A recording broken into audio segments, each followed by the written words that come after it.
Adesso mi voglio parlare del Caegher e voi direte, ma che strano parlare Caegher. Veneziano, e Caegher, e c'era il calzolaio, quello che riparava le scarpe, che una volta, adesso invece si usa compra e getta, usa e getta, che a volte no, che a volte un paio di scarpe durava e come che durava, perché ti faceva fare il ponte, perché ti faceva fare i rebotti. Cosa c'è il rebotto? Vi domandare voi altri, sapete cosa che c'è il rebotto? Vi lo dico qui, che è la parte inferiore, quello che tocca il calcagno del piede, quello si chiama rebotto. Dopo che c'era la tomera cosa c'è? La tomaia in italiano. E poi c'era il pontal è Duilio. Il pontal è Duilio, c'era che il pontal bello, con tutti quanti i busetti.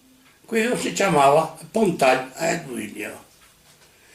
I Caegheri, ai bari dove che sono nato, ripeto, che ne c'era uno in particolare che mi ricordano finché vivo, e che aveva nome Beppi, e che aveva poveretto un grave handicap, cioè e che aveva una roba fiantina, diremo così, fuori normale, e che aveva una gamba più corta dell'altra, e che aveva una scarpa ortopedica, mi pare che sia stata, adesso non mi pare a sinistra, perché si vedeva che camminava poveretto, e che aveva a sinistra che gli era alta 30 centimetri.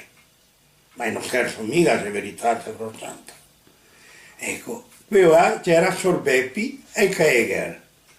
Noi altri da Fiume, adesso vi conto dei particolari, detto Caegher, si giocava stampine col tacco, il tacco delle scarpe, e ora si metteva anche sul tacco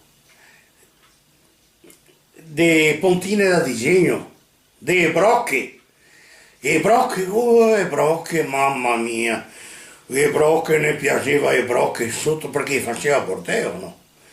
E ciò ne pareva adesso in montagna. E ora mettiamo queste brocche.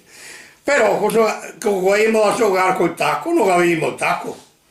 E andavamo da Sorbetti, perché a casa, quando che noi altri che avevamo, se che c'era scarpe vecchie, non c'era che si buttasse via, noi buttavamo in stua, perché si bruciava tutto. E per quello che le strade erano sempre benette.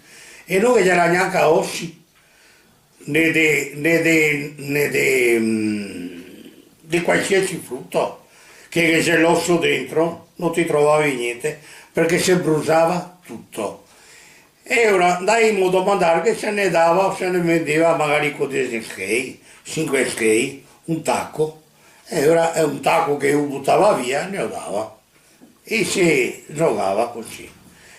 Ma dei Caegheri ai bari, oltre che a Sorbeppi, che ne c'era anche un altro, che per un quarto di vino si consumava anche lui le sue scarpe, ma da robeva, perché c'era più in osteria che in bottega che lavorava. E lo chiamavamo Sergio Maistufo, non da lavorare, Maistufo da bere. Questi erano i Caegheri di Venezia, al manco quelli che c'erano ai bari, dalle mie parti.